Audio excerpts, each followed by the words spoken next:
Welcome to the Banker Lamp. Please enjoy the video. You begin by ensuring you have admin rights and a stable internet connection.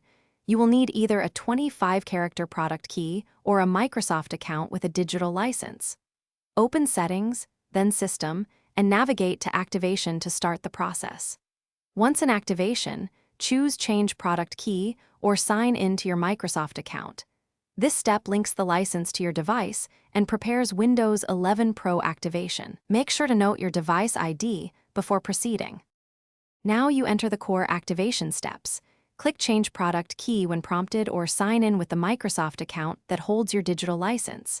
Carefully type the 25-character key if you have one, or select the linked license from your account. Mistakes block activation.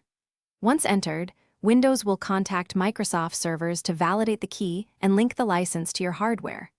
If validation succeeds, Windows upgrades to Pro. If it stalls, note any error codes for troubleshooting.